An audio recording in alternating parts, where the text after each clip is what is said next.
తెలంగాణ ప్రభుత్వ ఉద్యోగులు, టీచర్లు, పెన్షనర్లు పీఆర్సీపై వేయికళ్లతో ఎదురుచూస్తున్నారు.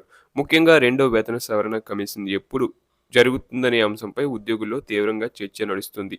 ముఖ్యంగా ద్రవ్యోల్బణం, పెరుగుతున్న ధరలు, అలాగే కేంద్ర ప్రభుత్వం ఎనిమిదో వేతన మిషన్ సిఫార్సులపై చేస్తున్న కసరత్తు నేపథ్యంలో పీఆర్సీ అమలు చేస్తారనే ఆశతో ఉద్యోగులు, పెన్షనర్లు ఉన్నారు. నిజానికి తెలుగు రాష్ట్రాల్లో ప్రతి 10 సంవత్సరాలకు ఒకసారి వేతన సవరణ కమిషన్ ఏర్పాటు చేస్తున్నారు. అయితే తెలంగాణ ఏర్పడినప్పటి నుంచి రెండుసార్లు పీఆర్సీ కమిషన్ వేశారు. ఇందులో రెండో పీఆర్సీని అప్పటి ప్రభుత్వం 2023 అక్టోబర్ 2న అధికారికంగా నియమించారు. ఈ లేఖన కొత్త వేతన సిఫార్సులు 2023 జూలై 1 నుంచి అమల్లోకి తేవాల్సి ఉంటుంది. అయితే ఇప్పటివరకు పీఆర్సీ అమలు కాకపోవడంపై ప్రస్తుతం ఉద్యోగుల్లో అసంతృప్తి ఉంది అని చెప్పవచ్చు. మరోవైపు పీఆర్సీ ఏర్పాటు చేసిన సందర్భంలో ఉద్యోగులకు 5% ఇంటరిమ్ రిలీఫ్ సైతం ప్రకటించడం గమనించవచ్చు.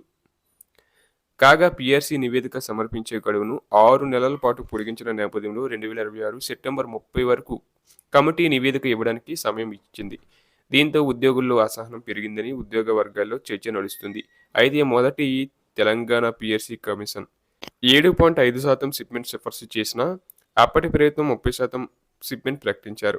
ఈ నేపథ్యంలో ప్రస్తుతం పీఆర్సీ కనీసం షిప్మెంట్ 45-50% వరకు ప్రకటించాలనే డిమాండ్ బలంగా వినిపిస్తుంది. 1978లో కృష్ణస్వామి కమిషన్ ప్రవేశపెట్టిన మాస్టర్ స్కేల్ ఉద్యోగుల వేతన నిర్మాణంలో కీలకంగా మారింది. ఈ స్కేల్ ఆధారంగా ఉద్యోగులకు కెరీర్ చివరలో వేతన స్టిగ్నేషన్ సమస్యను తగ్గించడానికి ఉపయోగపడుతుందని నిపుణులు చెబుతున్నారు.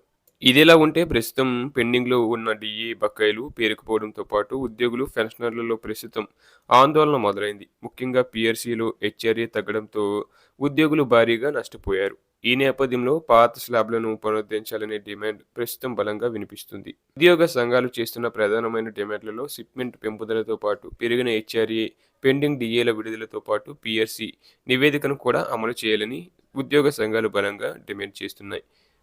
అలాగే పీఆర్సీ నివేదిక తర్వాత కొత్త వేతనాల విషయంలో ప్రభుత్వం తుది నిర్ణయం తీసుకునే అవకాశం ఉందని కూడా అధికార వర్గాలు చెబుతున్నాయి.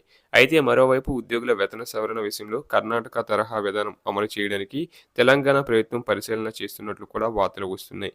ఇదిలా ఉంటే మరోవైపు పీఆర్సీ, డిజిఏ, పెన్షనర్ల బకాయిలపై రాష్ట్ర కేబినెట్లో సైతం ప్రాధాన్యత ఉన్న అంశాలుగా పరిగణలోకి తీసుకోవడంతో పీఆర్సీపై ఉద్యోగుల్లో ఆశలు కొనసాగుతున్నాయి.